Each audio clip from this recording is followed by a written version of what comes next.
लोकसभा में विपक्ष के नेता राहुल गांधी ने संसद में चक्रव्यूह के जरिए नरेंद्र मोदी सरकार को सदन में जमकर घेराव किया। बजट, अग्निवीर योजना, बेरोजगारी के साथ साथ पिछड़ा और दलित वर्ग को साधने के लिए उनका जोर जातिगत जनगणना पर था। राहुल गांधी ने कहा कि 20 अफसरों ने देश का बजट बनाने का काम किया है, लेकिन इनमें सिर्फ एक अल्पसंख्यक और एक ओबीसी है और उनमें दलित व आदिवासी का एक भी नहीं है। राहुल गांधी ने कहा कि देश के पिछड़े लोग अभिमन्यु नहीं अर्जुन है। राहुल ने पीएम मोदी पर निशाना साधते हुए कहा कि पहला कदम इंडिया गठबंधन ने ले लिया है। पीएम के कॉन्फिडेंस को हमने हिला दिया है। मेरे भाषण में अब वो कभी नहीं आएंगे। 1 जुलाई को संसद सत्र की शुरुआत में लोकसभा के नेता प्रतिपक्ष के तौर पर राहुल गांधी ने संसद में अपना भाषण दिया है। इस भाषण की शुरुआत उन्होंने संविधान की कॉपी और भगवान शिव की तस्वीर दिखाकर की है। उस वक्त भी राहुल गांधी ने इस भाषण में अभय मुद्रा का जिक्र किया है, जिसकी काफी चर्चा हुई है। राजनीतिक विशेषज्ञों से यह जानते हैं कि क्या वाकई राहुल ने पीएम मोदी की आत्मविश्वास को हिला दिया है या कुछ और बात है। राहुल गांधी ने बजट से पहले हलवा वाली रस्म का हवाला देते हुए आरोप लगाया कि सरकार में 2-3% लोग ही हलवा तैयार कर रहे हैं और उतने ही लोग हलवा खा भी रहे हैं और शेष हिंदुस्तान को यह नहीं मिल रहा है। राहुल गांधी ने दावा किया कि इस बजट के बाद देश का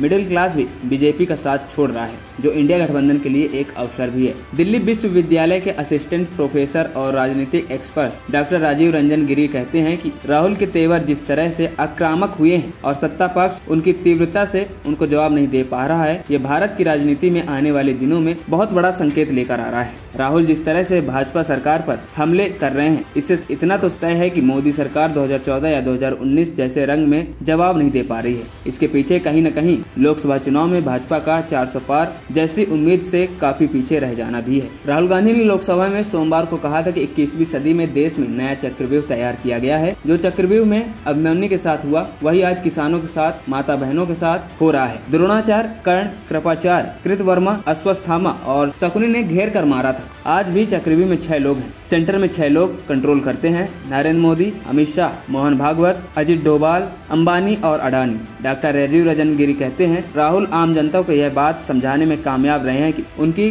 गाड़ी कमाई का एक हिस्सा अंबानी और अडानी की जेब तक पहुंच रहा है। उनकी यह बात गरीब तक भी आसानी से पहुंच गई है, क्योंकि हाल के चुनाव में सबने ये देख लिया है कि जनाधार वाले क्षेत्रों में भी भाजपा का मोह भंग हुआ है। राहुल गांधी लोकसभा चुनाव के दौरान भी अंबानी और अडानी के बहाने मोदी को घेरते रहे हैं। 2014 के चुनाव में जहां मोदी पर सूट बूट की सरकार कहकर घेरा था, वहीं 2019 और 2024 के लोकसभा चुनाव में मुकेश अंबानी के साथ साथ गौतम अडानी का भी नाम लेकर मोदी पर हमले करते रहे हैं। लोकसभा चुनाव में पीएम मोदी ने भी पहली बार इन दोनों कारोबारियों का नाम लेकर राहुल पर हमले भी किए थे। मई में तेलंगाना की एक चुनावी रैली में मोदी ने कहा था कि मैं आज तेलंगाना की धरती से पूछना चाहता हूं कि शहजादे घोषित करें कि चुनाव में उन्होंने अंबानी और अडानी से कितना माल उठाया है, काले धन के कितने बोरे भरकर मारे हैं। आज टेम्पो भरकर नोट कांग्रेस के लिए पहुंची है क्या सौदा हुआ है? आपने रातों रात अंबानी अडानी को गाली देना बंद कर दिया है, जरूर दाल में कुछ काला है। इस पर तब राहुल ने कहा, मोदी जी थोड़ा सा घबरा गए हैं क्या? घबराइए मत, मैं देश को फिर दोहराऊंगा कि जितना पैसा आपने इनको दिया है उतना ही पैसा हम हिंदुस्तान के गरीबों को देने जा रहे हैं। उन्होंने 22 अरबपति बनाए हैं, हम करोड़ों लखपति बनाएंगे। राहुल बार बार मोदी पर दिग्गज कारोबारियों से साठगांठ के आरोप लगाते हुए कहते रहे हैं कि आपने अपने मित्रों को 16 लाख करोड़ रुपए माफ किए हैं, मगर किसानों का 1 रुपया भी माफ नहीं किया है। एएनपी टाइम्स की रिपोर्ट।